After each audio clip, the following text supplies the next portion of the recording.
Hey everybody, I'm Todd Mullins. Welcome to Made for More, a podcast all about helping you live the life you were made for. This is a space where we talk about faith that works and leadership that lasts, and how to bring both of those into the everyday moments that shape our lives. My goal is to give you perspective so you can win where it matters most.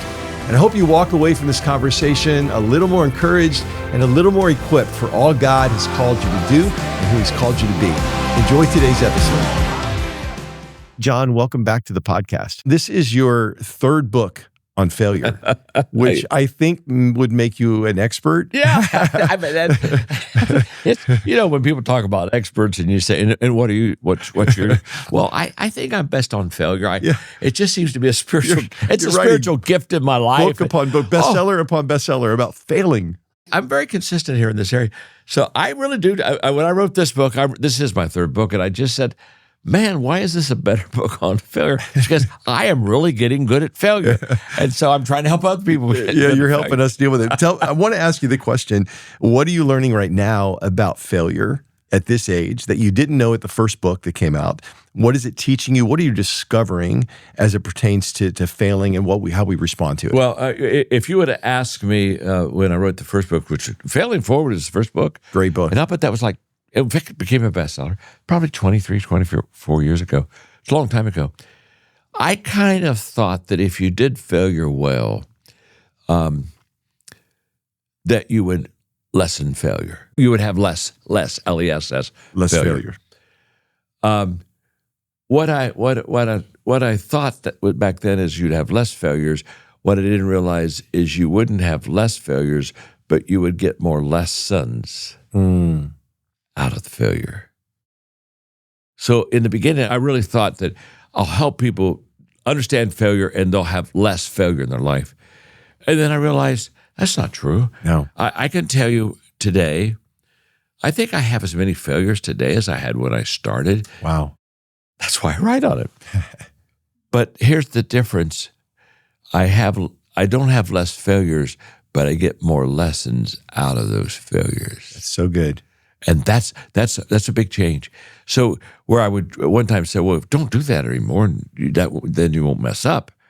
I was kind of wanting to get them away from the mess ups. Now I'm just saying, no, you have mess ups. It's okay. In fact, learn from those mess ups because they'll really help you. That's a big thing. I don't have less failure today, but I get a lot more lessons from failure. And I think the other thing is I'm very comfortable with failure. In the beginning, again, I was saying, how do you get rid of this uncomfortable thing that none of us want? Yeah. And then all of a sudden I thought, well, we should want it. Yeah.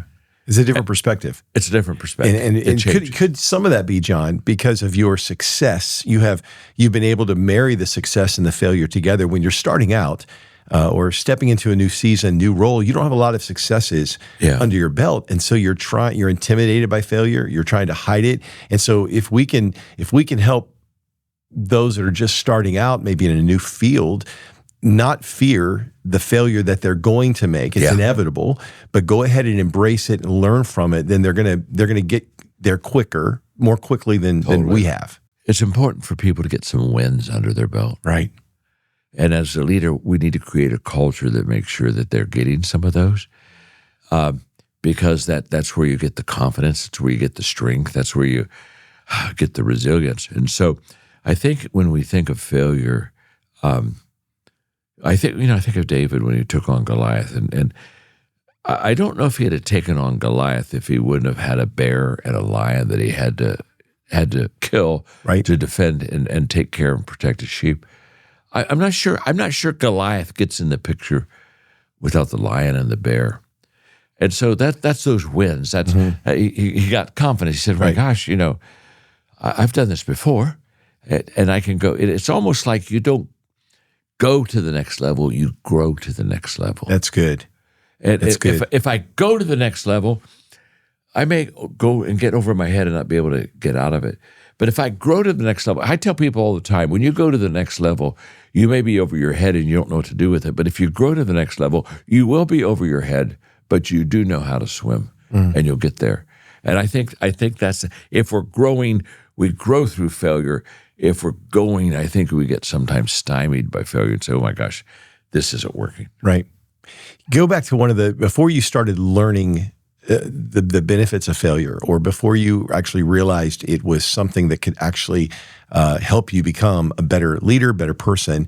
What were some of those early failures that you made as a leader that would help the rest of us that are failing? And what did you learn from it? When you look back at it now, Yes, it seemed bigger than it was. Speak a little bit to that.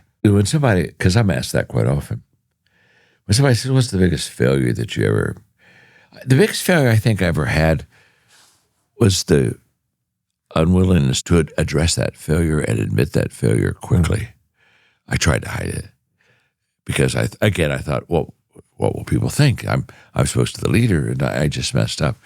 And so, whenever you take failure and you don't address it and address it with others, it's just a failure that either gets bigger, or it's a failure that doesn't go away, or if it does go away, it'll come back real quick. Mm-hmm. And so the biggest mistake I made was that I tried to act as if I didn't fail, or that I was Mr. Answer Man. And there's no such thing, but for a while I thought I'll be Mr. Answer Man. Another failure, though, as I look back, is the fact that I didn't address it with people that were on my team. And so I think they had this expectation that was not realistic. And I think as I look back, many of them left me because they said, I just can't do it as well as John does it. And so therefore, maybe this isn't my calling, maybe this isn't my gift. And they kind of fade away. They don't come and tell you that you're a lousy leader. They just go away. Yeah. And so my ability to get it to people quickly that they will fail, I go back, what do I tell people? You're never good the first time. Right. Right. And so it's okay to not be good the first time, but it is not okay to not have a first time. Okay. Yeah. So I said, we're not devaluing first time. We are saying we got to have a first time. We're just helping you understand realistically. First time's usually not so much fun. Yeah. And second time, not much fun either. Second time's not so hot either. And third time isn't usually a win. The moment that they can begin to see that and accept that and embrace that, and now say, this is a part of the journey that I have. Mm-hmm. And it's part of the growth journey. And what I say is the more that you admit your failures, adjust to those failures, grow from those failures, learn those failures, the more it becomes an asset on your journey. Right. Because I do believe that we are where we are today, not always because we made great decisions, but we made great responses to bad decisions. Right. It's great. Wow. That's really good. Let me ask you about one section of your book, which this is a great book, How to Get a Return on Failure. If you have not read it yet, get it today.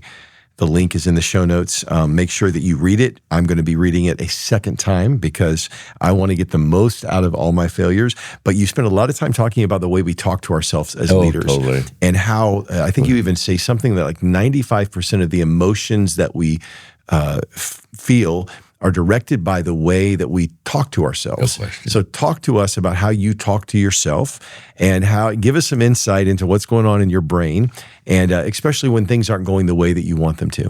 Well, I talk about the fact the most important person you hear every day is yourself. Right. More important than anyone else talking to you, because what I say to me is what I believe about me. And what I believe about me becomes me. Mm. Wow. So that's heavy. Let me just say this. In fact, I had a conversation with a wonderful friend of mine just this last week who's going through a very dark valley at a deep time. And I said, can I talk to you for a while about something that I've had to do intentionally in my life that really works for me? And he said, sure. And he said, what's that? I said, you need to learn to be your best friend. Mm. And I said, let me say something. I wouldn't bring this up to you if I thought you couldn't do it. But I know you could do it. And let me tell you why I know you can do it, and then I want to talk to you about how to be your best friend. I said, I know you can do this because you're a best friend to me. Mm. And you say things to me and do things with me that just assures me of how much you care for me and what a wonderful friend you are. If you can do that for me, you know how to do it. So this is not like, unlock the secret of how to be my best friend. You just haven't given it to yourself yet. Why is that? Is it because we are we have a tendency to be self-critical. We tend to see all of our own failures and everybody else's successes. It's all the above. Here's what I know. For most people, it's easier for them to love someone else more than they love themselves, or to do something for someone else than it is to do for themselves. And so if you know how to be a best friend to someone else, you can really be a best. And so I said, so let's talk about the actions of a best friend. The actions of a best friend are things such as when a friend of mine is going through a difficult time, the first thing I think of as being a best friend is I need to encourage him. I need to give him help. Right. Sure. I need to hope. And I said, all the things that you're thinking about. And so you're over there and you're doing all those things. You're saying, look, let me tell you, I know but you don't see the whole picture. It's going to get better. And all the things you're doing as a best friend to that person, you need to now do them for yourself. And I said, here's the key. You have to talk to yourself out loud. That means sometimes you get away from everyone else because they'll want to commit you. Well, they're talking to themselves. But I said, it's not enough to think it. You have to say it. And the reason, in fact, I said there are three. The way I say is that you have to think it, you have to say it, and then you have to write it down. Okay.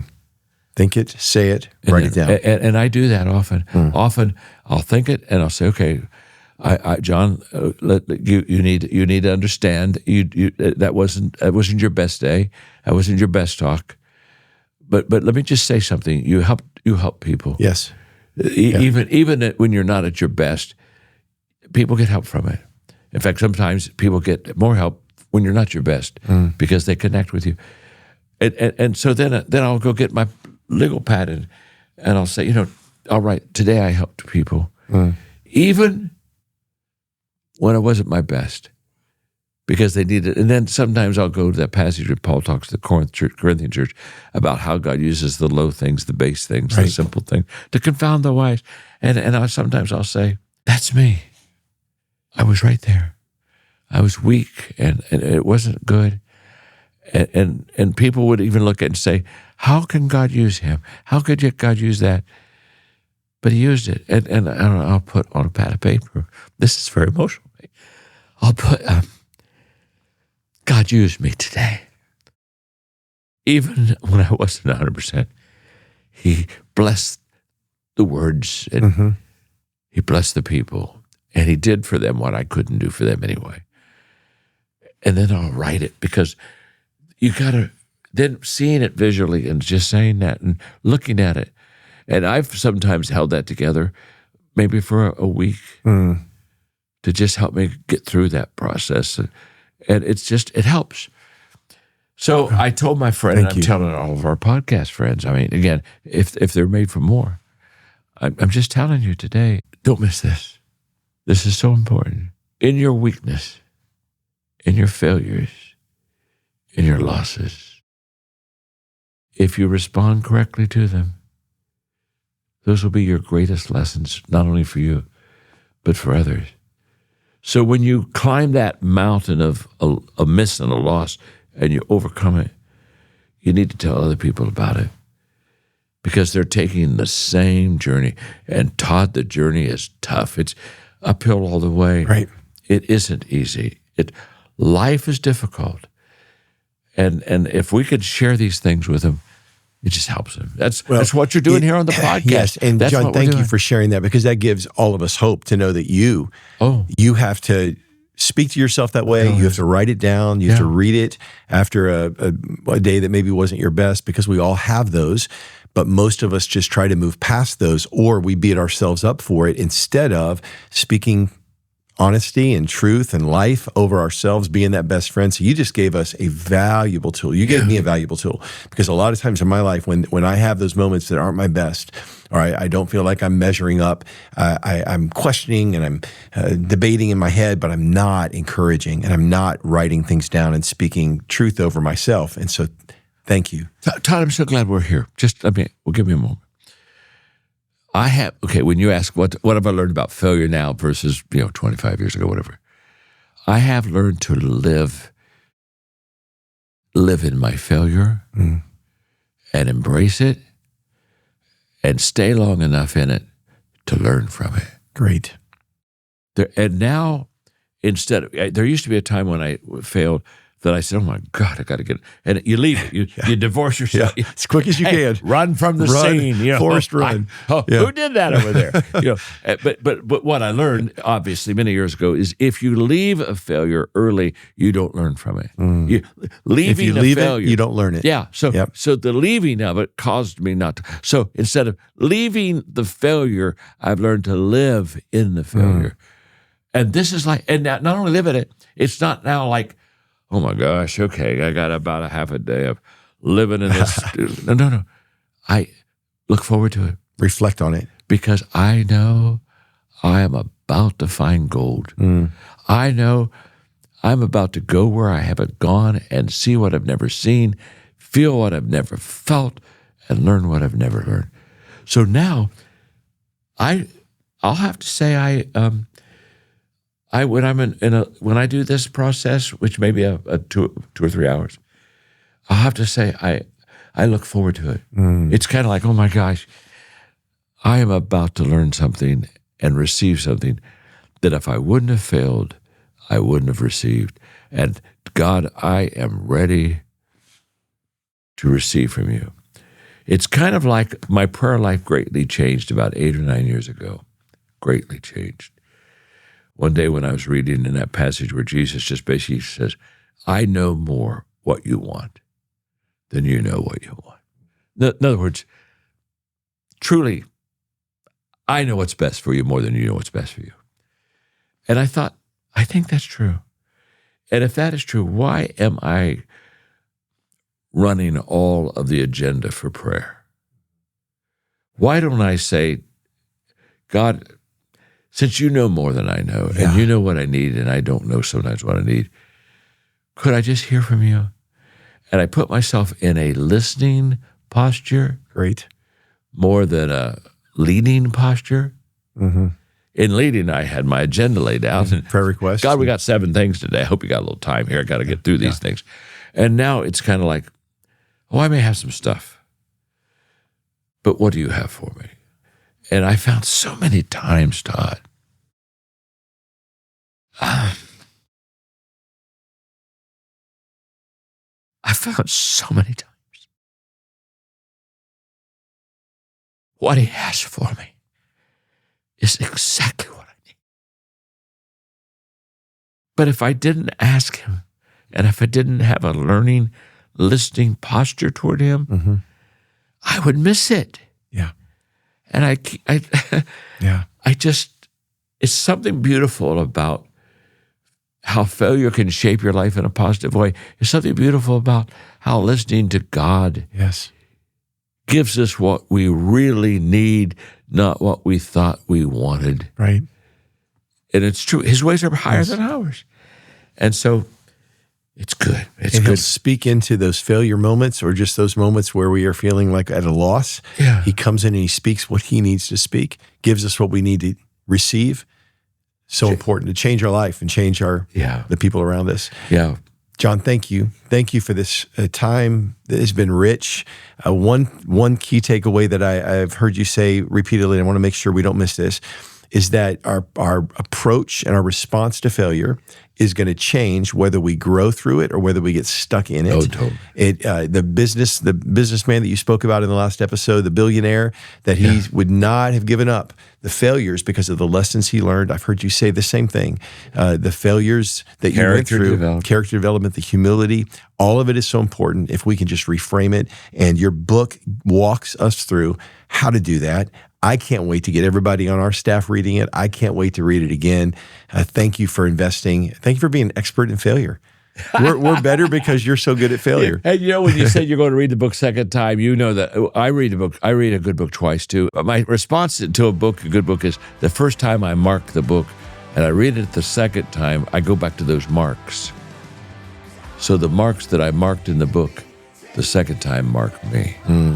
That's rich. And so that's why I do a second time reading. But anyway, thanks, my dear John, friend. we love you. Thank you so much for helping us all be better. Yeah. God bless. We all want to be better.